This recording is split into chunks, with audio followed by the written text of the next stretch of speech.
Hello everyone, welcome to our college homecoming. We are so grateful that alumni could come today to talk to you. We have a wonderful panel. In a moment we'll let them introduce themselves. I'm Ms. Mitchell, one of the guidance counselors, and Ms. Granville, so grateful that she could pull this together for us. So we have the block. This is your chance to learn about what life is really like after high school. So we have about probably 14 questions.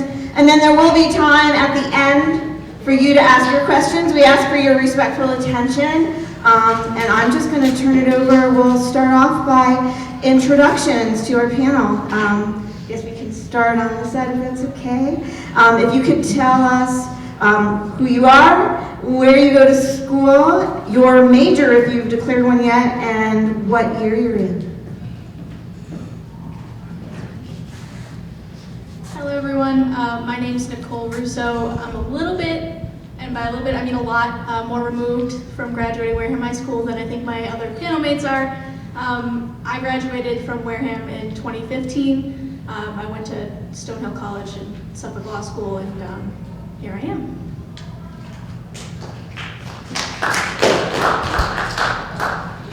My name's Adrian. I go to school at University of Vermont. I'm a freshman. I graduated last year.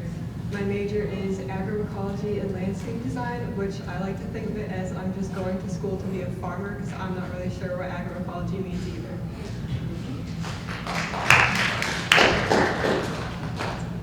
Hi, my name's Abby. I go to Emmanuel College in Boston. I'm studying education and I'm a first year. I'm Ben. I'm a freshman at Holy Cross and I'm undecided.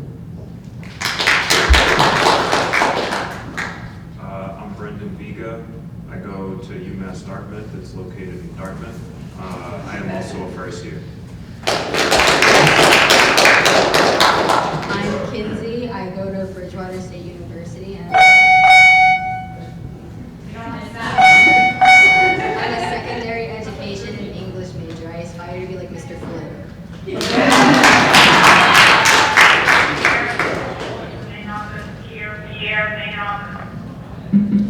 Thank you so much for introducing yourselves. First question is, are you living on campus or commuting? When I went to college, I lived on campus all 4 years. Because the college I went to, pretty much everyone lived on campus, and I'm glad I did. I also live on campus. I am in a triple dorm. I also live on campus. I'm in a double dorm. I also live on campus and I'm just in a typical double dorm too. I'm a commuter. It's not very far, about 30 minutes. I'm also a commuter and I only live a half an hour away. Thank you. So next question was, how did you choose the college that you are attending? I had went to a summer camp in middle school at Stonehill College, and I just fell in love with it, and so that's where I decided to go when it was time to apply. I chose UVM because it was, I think, one of the only schools on my list that had the major that I wanted and classes that I was interested in. I also wanted to go somewhere that was kind of far away, so I didn't feel like I was still living at home, but it was close enough where I could come home on the weekends. It's only like a 4.5-hour drive. I'm gonna be honest, my school is 80% women and I wanted girlfriends and it was cheap. I chose Holy Cross mainly just because of the money. It was the cheapest option for me. My answer probably isn't going to be as enlightened as the others, but I'm pretty lazy, so I applied pretty late, and I got accepted to a couple, and I just happened to pick Dartmouth. I picked Bridgewater because it was financially the best, and that Miss Harris got me one, and it's easy because she helps me pick my classes.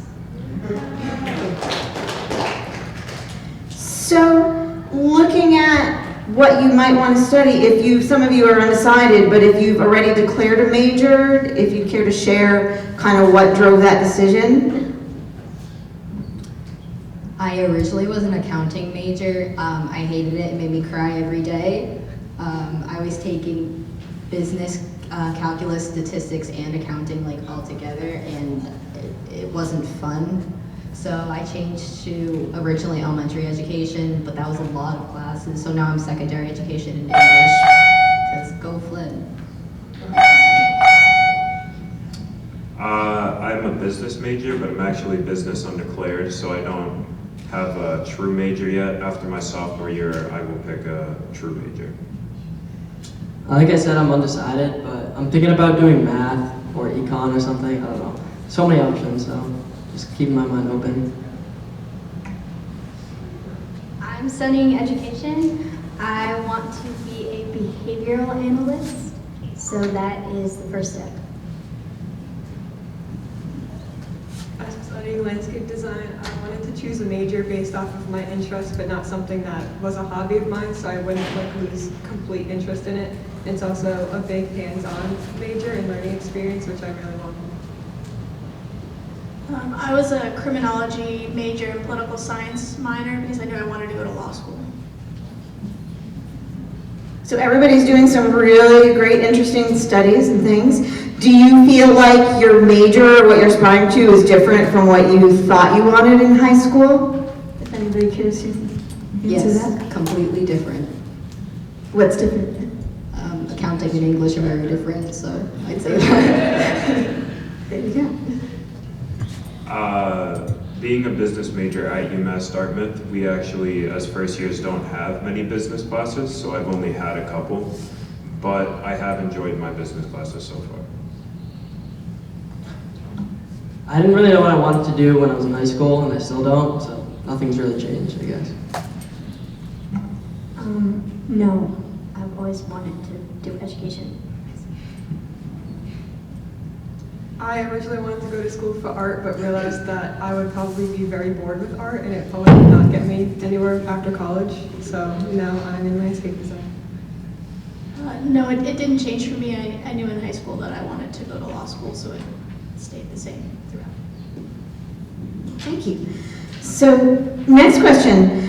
What is your favorite thing about college so far? If I'm gonna be honest, I don't have a favorite thing. It's fun that like Bridgewater does like a lot of free stuff, so we get to go get bagels a lot, and that's my favorite part. I enjoy my classes, actually, my business classes. They're enjoyable. They go along with what I'm there to study with. Thank you. I really enjoy like my rooming with someone else. I think it's a good experience and it's pretty fun. I live in the city, and it's the best decision I ever made, and if you want to have things to do during the day, then you should consider living in an urban area, because there's so much to do. So where my school is also kind of a very small urban area, so there's kind of a lot to do locally. That's probably my favorite thing about where it is, because like Vermont is not populated at all, but where I go to school, there's a lot to do in the tiny area. I think my favorite thing was getting to live on my own for the first time. When I was in college, when I became an RA at some point in my sophomore year, I didn't have to have a roommate anymore, and so it was the first time I was completely on my own, so it was horrifying, but also pretty awesome. Thank you. So, next question. Were there any courses from high school that you found most beneficial in preparing you for college? I took IB English for 2 years, and doing the IO, like actually speaking, helped me for my public speaking class, which I thought would be my least favorite, but it was actually my favorite. So I would say that class helped. Being a business major, business classes that I did take in high school did help, such as the ones with Franco, but also just things where you have to present, because in business you have a lot of presentations that you need to work with groups and other things like that. I'd say most of the upper level classes just helped prepare for college because they were more difficult. So I took AP Lang with Wilson. I don't know if anybody, you guys did, yeah, okay. So there is no amount of workload that will equal that workload. My 4 classes combined in college, all humanities classes with essays, did not equal the amount of essays that I wrote for that class. So if you took that class, then you're so prepared. You're prepared. You're good. English and math classes definitely helped me, specifically calculus, statistics, and then the AP English classes, like Abby said. I got college credit for those, so now I don't have to take any math or English classes in high school. Similar for me, I would say that my AP English classes probably prepare me the most of what it would be like to do reading and writing in college.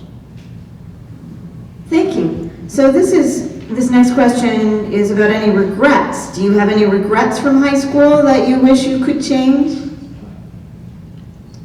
In a way, I kind of regret graduating early because it feels awkward, like coming here talking to you guys because I was in classes with you, and I feel left out because everyone else is significantly older than me, so it's just awkward because all the professors are like, oh, you're really young, that's kind of weird. I'm like, okay, thanks.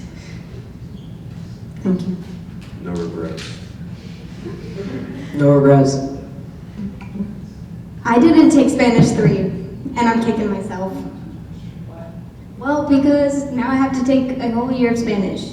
And I got a 0 out of 10 on my entrance exam for Spanish. So that doesn't help you guys because you can't take Spanish 3, but if you did, you're better off than me. I have no regrets either. I would say my biggest regret was actually when I was deciding what colleges to apply to, and I only applied to one, and I went to one. So don't be afraid that's a bad example, so don't do what I did because I was afraid to apply to some schools I thought I couldn't get into, and that's probably the biggest regret I have. Thank you. I really appreciate everybody being so open and upfront. I know I really appreciate people sharing today. So the takeaways are keep up your challenging senior year classes and keep your options open. Make sure you've applied to enough options. So great answers. So next question. What did you find most surprising when you arrived on campus? Now that you've been there for at least a semester, what do you find most surprising now? Kind of a two-part question. I would say the most surprising thing for me when I got to campus was how difficult it was to figure out just something as simple as eating. I was kind of used to being at home and not having to worry about like, oh, when am I going to have dinner, or on a Sunday, what am I going to make myself for lunch, that kind of thing. It was just a bunch of logistical adult things that I had never really had to figure out on my own before. What surprised me the most is probably how big my school is. I think it's probably like 13,000 students, which isn't a lot compared to like UMass schools. But coming here and having a school of only like 500 kids, 13,000 was a much bigger student population than I thought it would be. I can't really think of anything particular, but I will say like in college everyone is sick. Everybody you know is sick. Everyone's coughing, so nothing can prepare you for that. And I didn't feel homesick for my family or anything, but I definitely missed like seeing the ocean and seeing the stars. So enjoy that while you have it, but nothing like nothing crazy. I know it's probably isn't too relevant for most of you, but the hills at my school, there's like so many stairs. It was awful. So that was brutal, and also the communal bathrooms. That was a shock. How do you get used to that? There's nothing too surprising for me, but when you first get there, you may get a feeling of being kind of small, because we all went to a pretty small high school, but when you go to college, there's going to be many more people. So you may want to find the certain professors or something that are going to help you out in particular. This wasn't necessarily surprising, it was more frustrating, but I was so used to having like guidance counselors pick out most of my classes. We have a little autonomy of picking our classes, but in college, like you have to pick it all yourself, and actually like fighting over classes, because my school anyways, it had to be at like 6 in the morning, you had to click the thing, and then it was like, sorry, this class is already full, and like picking another one was just frustrating. It was annoying.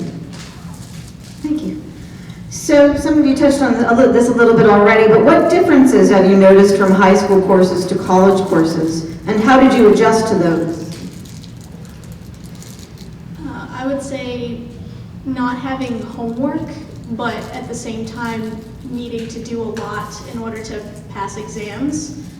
So kind of getting used to this idea that there wasn't always an assignment every day keeping me accountable. It was very much keeping yourself accountable, keeping up with reading, because it's not as necessarily as guided as a high school course. One major difference I noticed is that in high school classes, I got packets of work that we would have to do like during class, like activities, especially in math classes, which I thought was very helpful. In my classes last semester, it was kind of just, here's some notes, now take the quiz or do the homework, and there wasn't much to apply your knowledge for. So that made my classes a little more difficult. I'm going to backtrack on that and say my classes are very similar to high school. I have classes the same size as high school classes, and my professors know my name, and I have written work, and I have, nobody wants to hear me say this, but I have less homework now than I did in high school, so easy transition. I had a manual. I'd say it's really just like holding yourself accountable is the big thing, like they were saying, but because it's a lot of like your own note taking and not a lot of guided work for me. I'm gonna agree with Ben on that. You're gonna get these deadlines that may be 2-3 weeks out, and they're not gonna mention them at all, your professors, until maybe a couple days before the assignments due, so you just have to stay on top of those. A lot of my classes are similar to high school, maybe a little less, or a little more lackadaisical. I had a project on Kool-Aid, and I got to blow bubbles in my public speaking class while people were giving their speeches just to make them uncomfortable so they wouldn't like get flustered. But I mean, it was fun, but also odd because we wouldn't do that in like a high school setting. Thank you. So I'd love to hear about any clubs, activities, sports, things that you're participating in college, and why did you choose the ones that you did? So I would actually say, having left college, that's actually one of my regrets is not doing enough of those things. So I focused almost all of my energy and time in schoolwork, and then when I became an RA, which is you're working in the dorms, that took up so much of my time that I didn't really make enough time to do anything other than a couple of one-off events or club meetings. So that would be my advice, is to join as many things as you can, and if you end up not being able to commit to them, that's fine, but at least you put yourself out there to give yourself exposure to things. I agree. I think you should definitely join clubs that you're interested in to give yourself more experiences and meet new friends. I joined the horticulture club and beekeeping club at my college because we don't really have those here, and they kind of apply to my major. So I thought that they would go hand in hand with what I'm learning in my classes and outside of the classroom. I didn't join any clubs first semester, but I do go to an internship school, so I had a little like internship where I would go to a school at an after-school program and work with kids. So definitely give yourself something to do in the afternoons. I'm not in any clubs either, but I do track at Holy Cross, and I also joined a few other like intramural sports just for fun, like football and basketball and whatnot. I'm a commuter, so I'm not in any clubs or sports as of right now. It does make it a bit harder, but I would like to mention that most schools are going to treat commuters like they are living on campus, and they have different opportunities for commuters to meet each other and have different things to do. I am also a commuter, and I didn't start off with like a club or anything because I work outside of school. But this semester, apparently, I applied for an internship. I didn't realize that until I got in the email, and it's a paid internship doing something similar to Abby, just like an after-school program, just making sure kids like do their homework and stuff. Thank you. So how has it been, the process of making new friends since you graduated, if people want to talk about that? Again, this is something, if I could do it all over again and go back to college, I would have put more. You get out of things what you put into them, and I didn't put enough effort into putting myself out there as much as I could, so it kind of turned into default friends, like my roommate or people I was in classes with. So my advice would be to, again, put yourself out to as many people as you can and hope some of them stick. My classes have been pretty big and I haven't had an opportunity to really talk to people in my classes, but my school offered a trip for first year students where we could choose an outdoor adventure to go on, I guess. I chose to go kayaking for a week on Lake Champlain. It was really fun, so everyone that I went on that trip with is now like the people that I talk to every day at college. If you're worried about making friends, I wish someone told me this. When you get there and you feel lonely, everybody feels lonely, and so everyone's looking to make friends. And you will make a million fast friends in your first few days of being there. So you'll be fine. Most of my friends, like all of them are just the kids that I was around the most. So a lot of kids on the track team, and then most of my neighbors, my roommate, are my closest friends right now. As I mentioned in the previous question, commuters have plenty of chances to meet each other. They have little get-togethers where food and sometimes different apparel for the school is provided. I would also say your groups that you get put in for classes are a good chance to meet friends. Being a commuter, sometimes it's a little bit harder to make friends, but like I said, my public speaking class, the whole point, you wanted to be comfortable speaking in front of your peers, so we had to, a lot of activities to get to know each other, and I made a lot of friends in that class. And then same thing with my English class, a lot of group work, so you had to get comfortable with knowing each other, so. Thank you. So would love if you could share a little bit about what the biggest surprises are living in the dorm, how you went about finding your roommate, kind of what the housing is like at your college. As someone said before, I think the biggest transition for me was the communal bathroom situation. It kind of felt like the only thing I could compare it to is almost like taking a shower and changing at the Y, but every day, all the time, and kind of just, at least for the first few weeks or maybe months, it felt like out of place. Eventually you get used to it, but there's definitely a new sense of privacy for sure. So something that I found helpful with me and my roommate my first year was kind of figuring out what our schedules were and making sure that there was times where each of us could just take a nap in the room and be by ourselves if we wanted to. So just kind of figuring out what your roommate's schedules are to figure out when you can have alone time. And another thing that I wasn't prepared for having just one sibling is that it's always loud.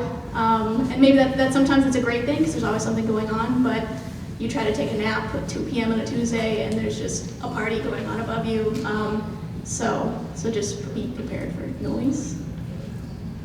I agree with that. There is a lot of noise. Also, my school has 9 different learning communities, which are just a bunch of different dorms on campus. I don't know if other schools have something like that. Not to brag, but I was put in one of the ones that don't have communal bathrooms, so I just have a private bath in my room. I got really lucky with that, so I don't have the communal bathroom experience. If you guys get lucky with that, definitely take advantage of that and try and stay in that dorm if you can.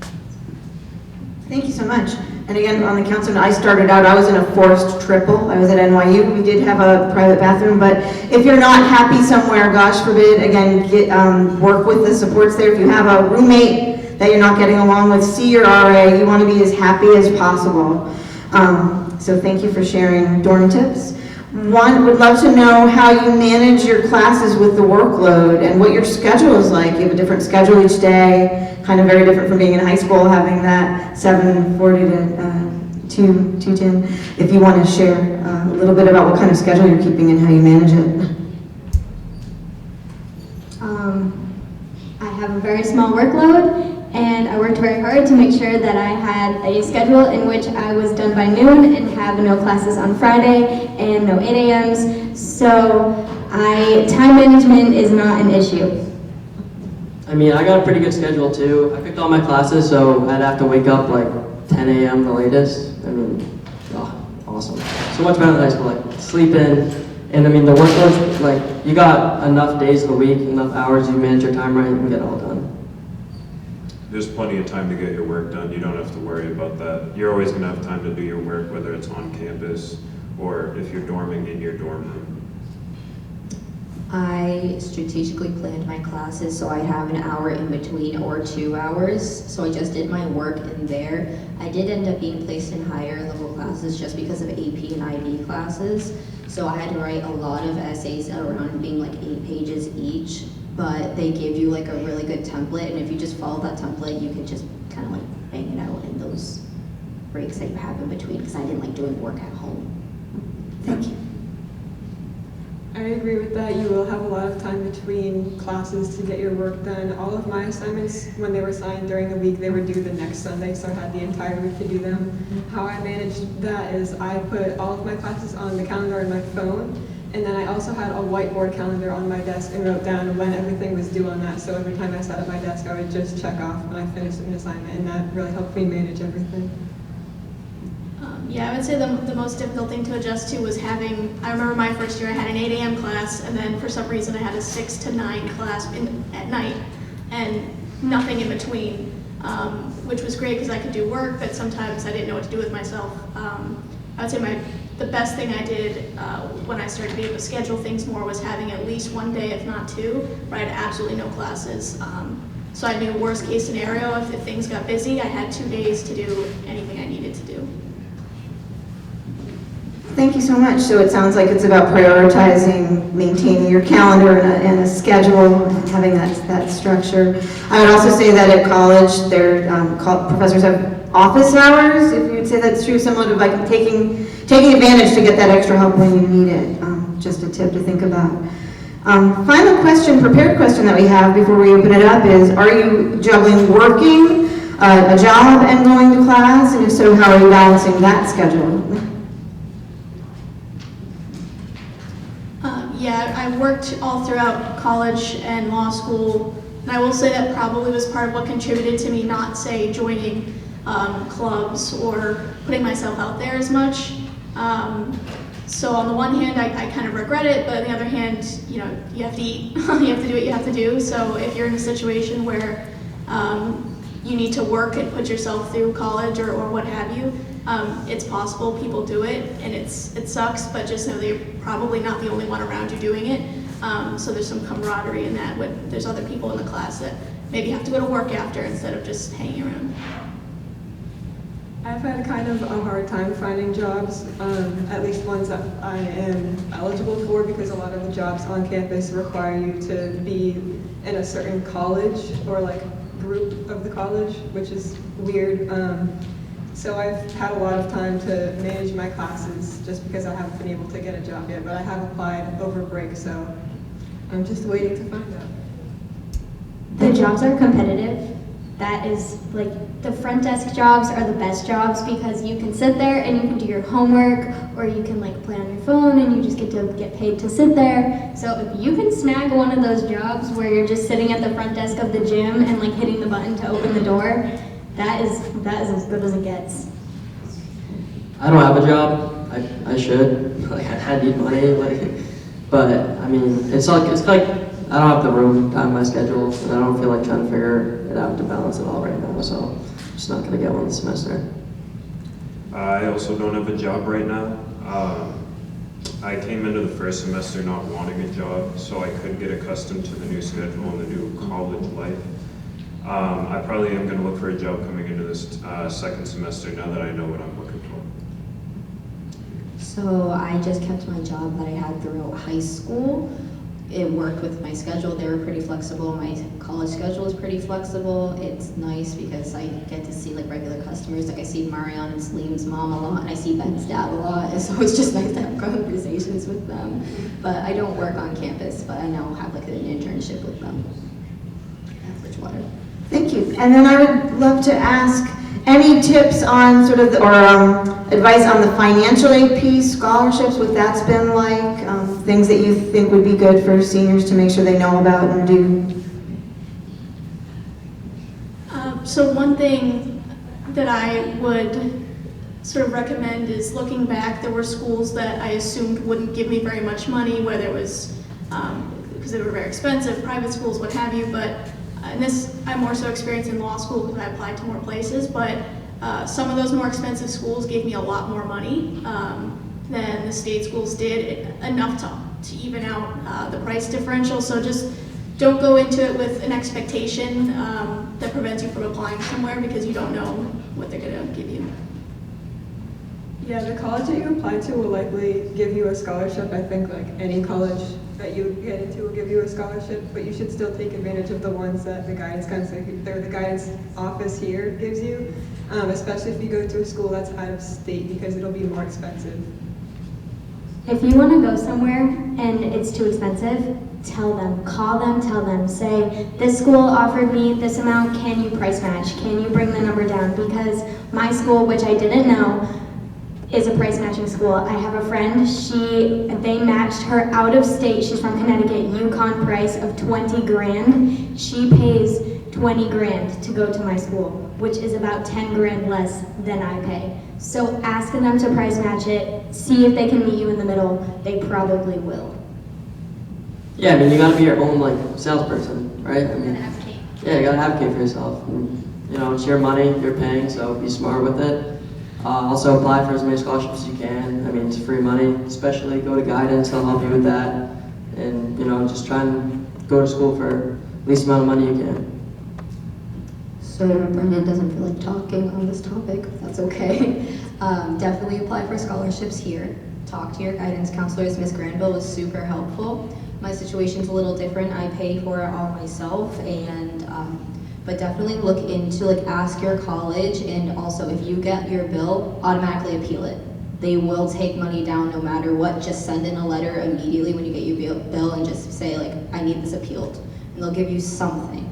But also later on, you can get scholarships based on your GPA, or depending on what actual school you're in, because like my college is divided up into schools like humanities, sciences. Each individual school can give you more money depending on what you do. Absolutely fabulous. Thank you so much for answering all our questions. With the financial aid, definitely come to guidance. We've got scholarship updates coming in all the time.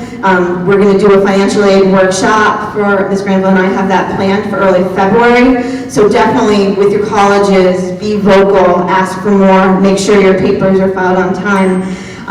Anything that anybody didn't get a chance to share, final thoughts, pearls of wisdom for folks? Appreciate how respectful everybody has been. This has been great. We'd love to open it up. I'll happy to come around. If anybody has any questions that you would like alumni to answer for you?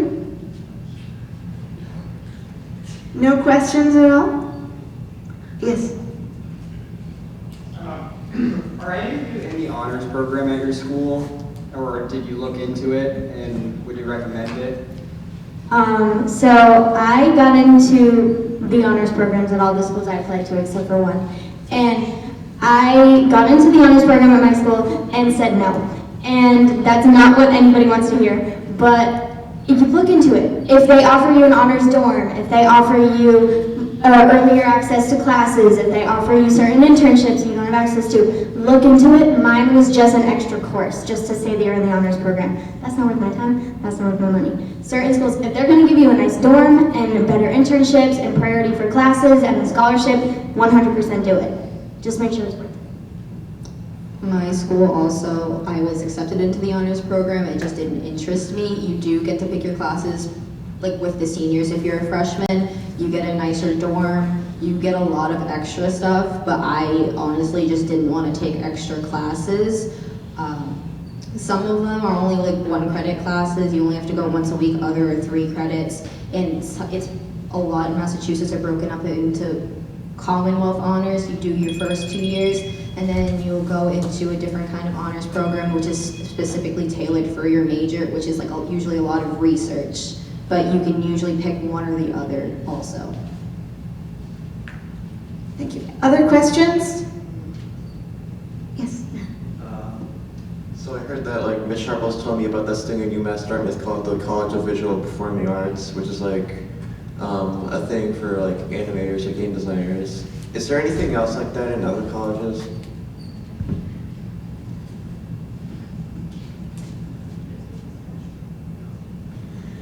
I think that comes down to doing your research. There are tons of specialty programs like that. Colleges will offer a chance maybe to like double major or get your first 4-year bachelor's degree and then your advanced like post-bachelor's master's degree, all kinds of things. So I think that's a great question, and that's part of the research you do and something that guidance counselors that we can help you with as you're exploring schools and programs. whether you're entering the working world or college or a gap year, community service, whatever you're entertaining for when you graduate. We want to just make sure you have a plan that you're super happy with so that you're prepared for life and prepared to enter the world and have a good job and all those wonderful things we want for you. Other questions? Yes, Ashina. This is gonna sound like I'm trying to make a joke, I'm not. I've heard a lot of people say, like, when you get to college, you have like the college diet where it's just Hot Pockets, ramen, and pizza rolls. Is that true? It depends on your school. My school cooks with 100% organic food, so we have opposite problems that I'm not going to talk about that have to do with communal bathrooms when you eat a full organic diet. That does something to your stomach that nobody can prepare you for, so it definitely depends on the school, and there's always healthy choices. I did not eat very healthy my first semester. I gained like up to 20 pounds in like a month. I had so freshman year at Holy Cross, they let you eat like whatever you want, like you have unlimited meal swipes, whatever. So I just went berserk and just ate whatever I wanted. But, so you will eat good, but you need to also manage your diet. Other questions? Yes.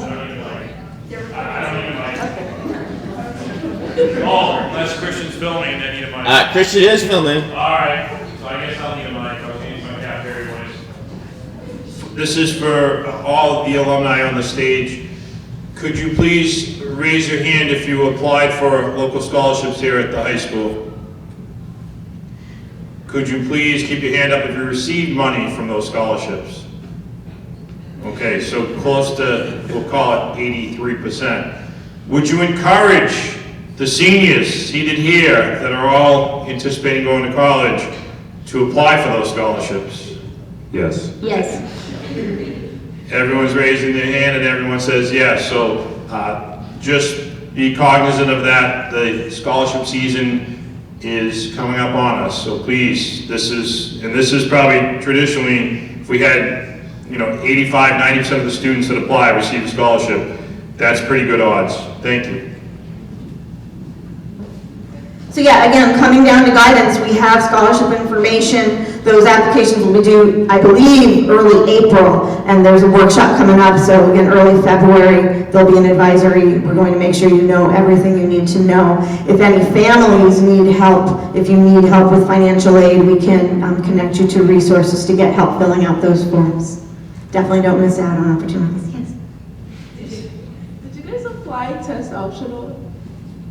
Yes, I never took the SAT. So I would encourage you to take the SAT, but I did not take it due to COVID, and it was okay. I took the SAT, then looked up like the average score for my school. I was like, damn. Like I'm not setting my score, and and I got in without putting my SAT. So I mean, a lot of schools don't care that much about it. They'll just look at your GPA and the classes you took a lot more. They weigh that more importantly a lot of times. I was supposed to take my SAT, and then that random storm that we had, that we didn't have power for a while.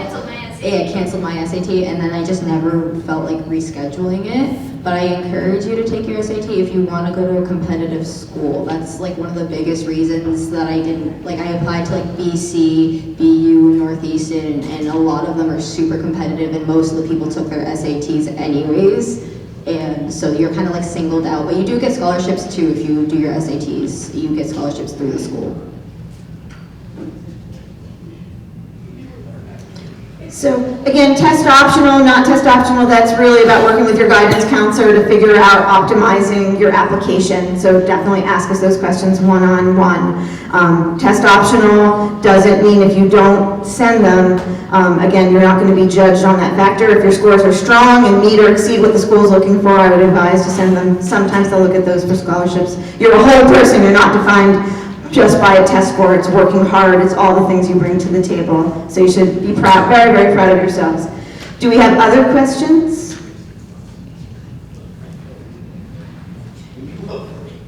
Were there any red flags of any of the colleges you got into that made you not go to that college?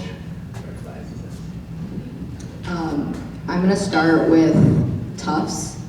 I applied to Tufts, and then I got like another letter saying, because I'm comfortable talking about this, my father passed away when I was young, and they sent me a letter saying, oh, we see that your father's deceased. Can we know why? And I was like, I'm just not gonna finish this because that made me uncomfortable, and I'm not sure why you're asking.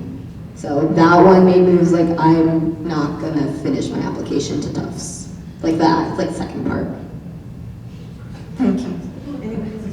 A fabulous way to weed out red flags would be to go to an admitted students day. I went to one for Merrimack College, and I really wanted to go there. And then when I went there, I was like, wow, this isn't for me, because they have you like talking to other students, like other people who went to the admitted students day.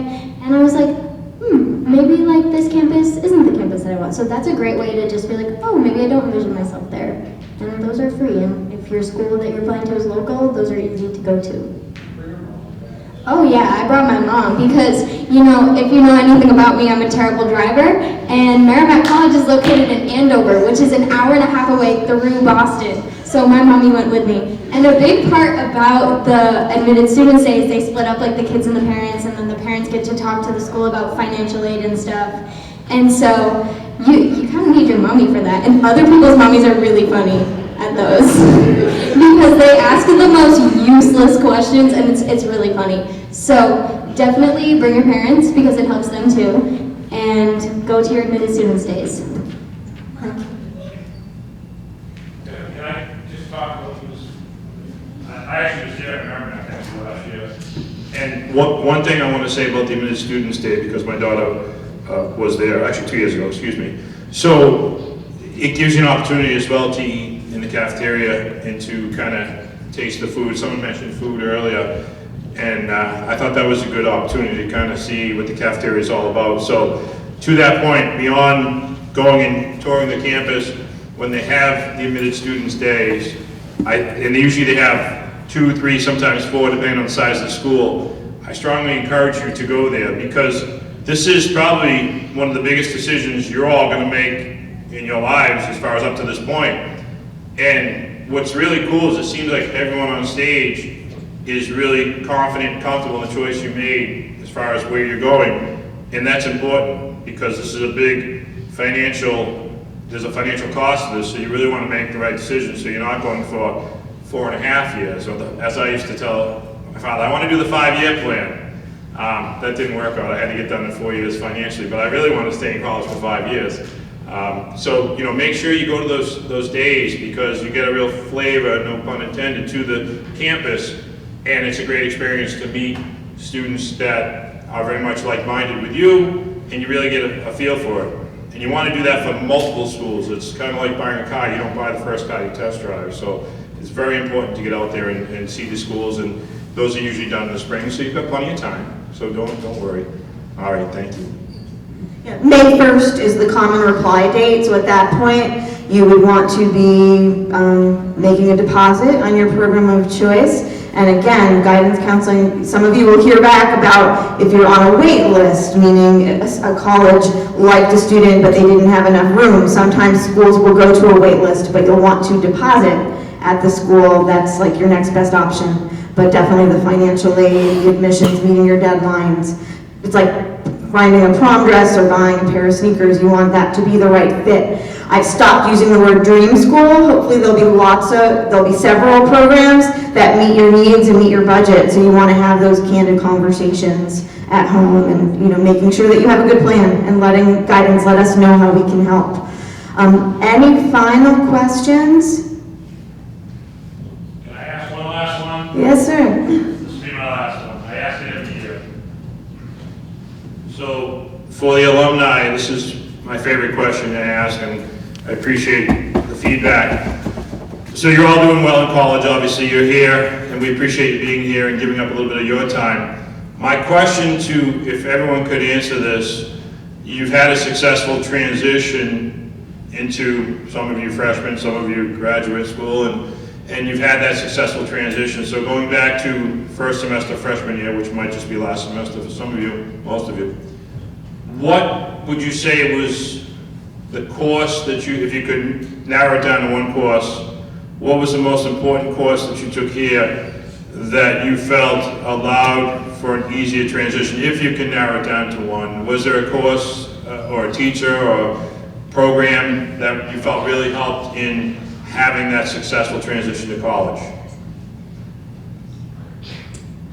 Ben's ready to go. I'd say I took calc this semester in college. So I'd say my senior year calc class was what prepared me most, because I felt like I already knew a lot of the stuff that was going over in the class at school. So I felt like I had a leg up on everyone else in the class. I had English with Flynn for 2 years here, and I felt like that prepared me pretty well, because I had to take an English my first semester, and I did pretty well in it, and Flynn helped me with a lot of things that I needed. I also had Flynn for 2 years, but I also had Santos for 2 years. So I only had 2 English teachers here, and they helped me a lot with my writing. Some schools, you can do a placement exam for your English, so you won't have to take English 101. I placed it and automatically tested in English 102, just because they had like a really nice, like Santos and Flynn made sure like my essays were really structured and did a lot of editing and helping. So that helped me with my classes in college too, because I had to write a really long research paper on alcohol. I hated that class. Don't take any class that has to do with alcohol, please. I said this earlier, I took AP Lang with Mr. Wilson, and that workload of that one class was more than my 4 combined. So philosophy plus education plus psychology plus history equals Wilson in one semester. So if you stayed up at 3 a.m. for him, then you felt pain and you're fine. I think it depends on what your major is, because it changes on what field you're in. I'm in a science field, so AP Bio definitely would have helped me. I took it my freshman year here, and I definitely did not pass the AP test because I had no biology knowledge. But that would have helped me if I took it like my junior or senior year here and I passed the test, because I'm taking biology this semester and last semester. I would say Mr. Flynn's AP English class, especially all the way through college, all the way through law school, and my job now, all I do is read and write, and so that was for the foundation for my whole education and career, establishing those skills in that class that challenged me just the right amount, not the Wilson amount, but I think the right amount. So Pretty soon, students won't know what the Wilson amount is, but thank you for that. Just out of curiosity, I want to ask you to say the class. Was there a class, did you have a class in high school, I know a few of you mentioned Wilson, that was more difficult than a class in college? Can you just raise your hand if you feel that you had that? Okay. Thank you, I appreciate the honesty. That's it for me, thank you. Any other questions that we didn't hit? Ms. Kubicki? Thank you. So we talked a lot about scholarships and financial aid. I'm thinking of other costs separate from like your bill that you pay online to your college. What were some of the other costs that you had? Maybe you didn't plan for it, they were surprised, or you did plan for, but you should make sure that the seniors here do. Books. Can you elaborate? Books are very expensive.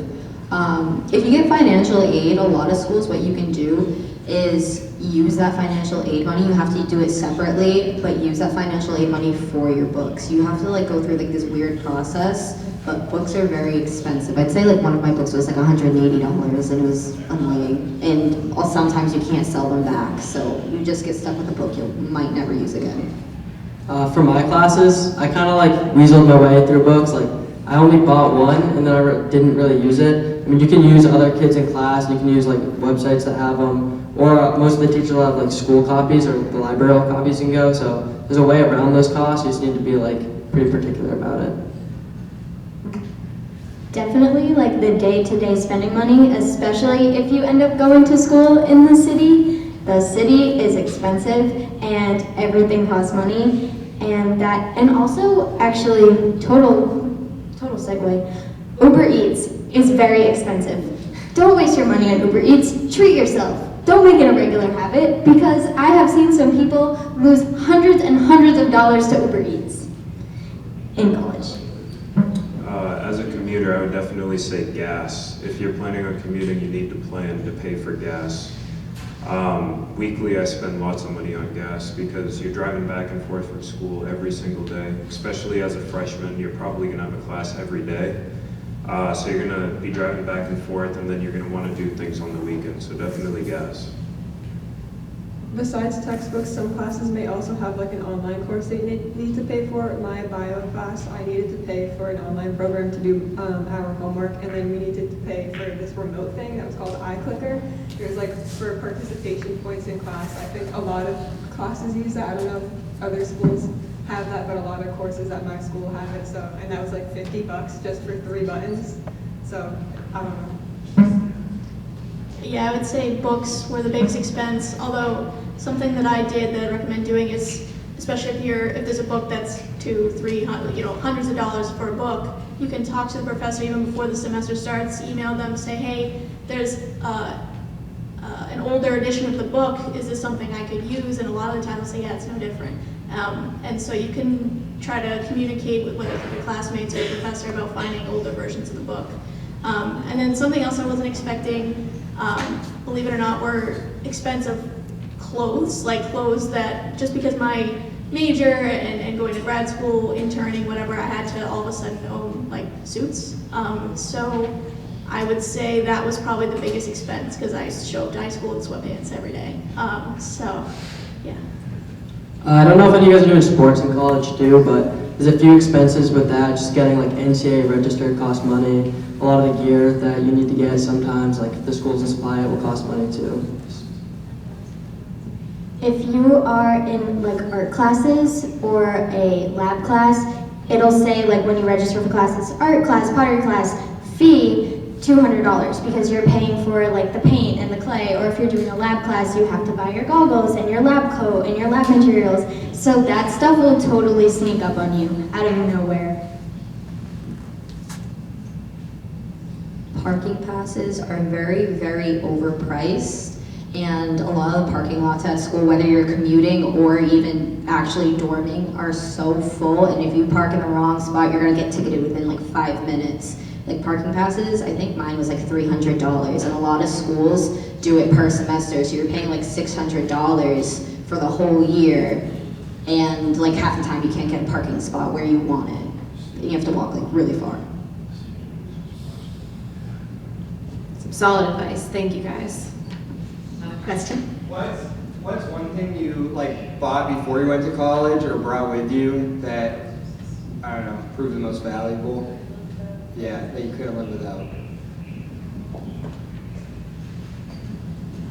My mattress pad.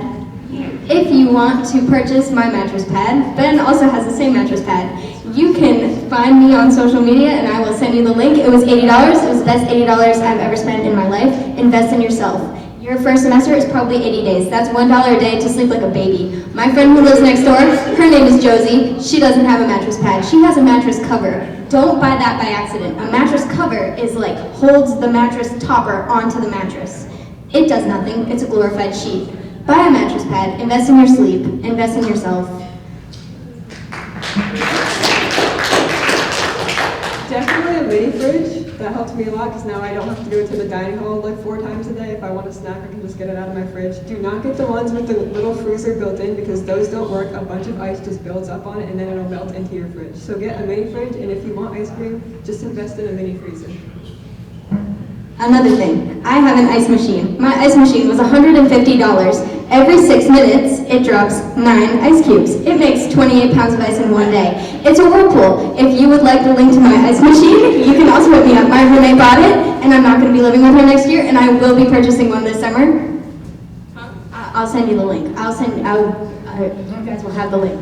Buy an ice machine. It's so much ice and it's worth it, and then you will have ice and you'll feel happy. I'd say most versatile item I brought up was a speaker. I mean, communal showers, right? Sounds like a bad thing. After first week, like you make some friends. Next thing you know, each shower is like a little concert. You got 4 guys in there, each in their own song. You got the speaker bumping. It's a community builder. You know, it's fun. It turns the communal bathroom something scary, something fun.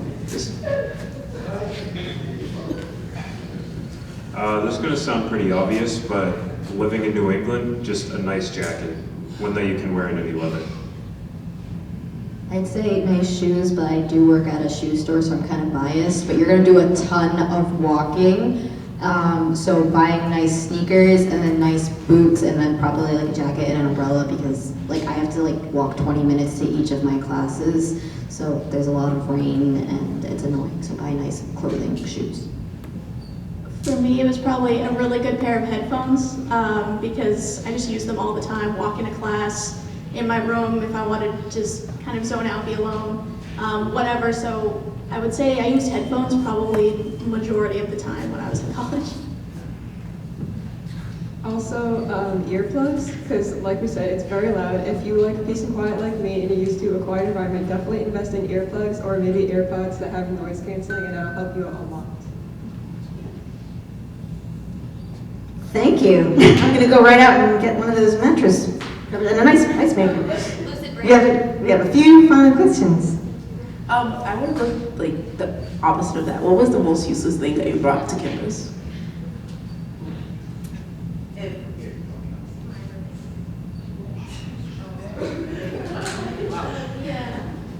It sounds kind of oddly specific, but shower flip-flops. Like I ended up using flip-flops, but the special ones I got that were just for the shower, I never used them.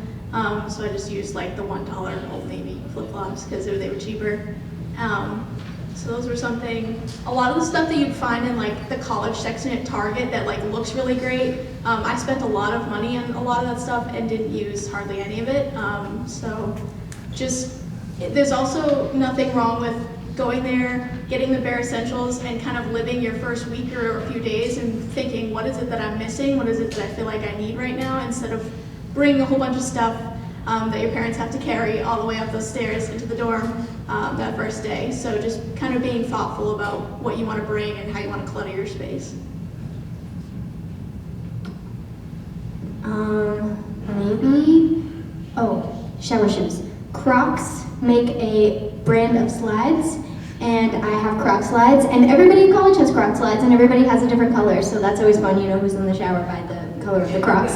And you can put gibbets on them, and it'll make you feel happy, and those ones are great for the shower.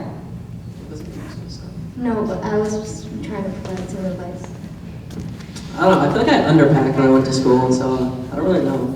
I mean, I had to like go back fall break and like restock everything I brought, like medicine, food, I don't know, clothes, all that. So I guess just don't underpack, I don't know. How many schools have air conditioning in the dorms? Did anyone pack a fan? Big fan.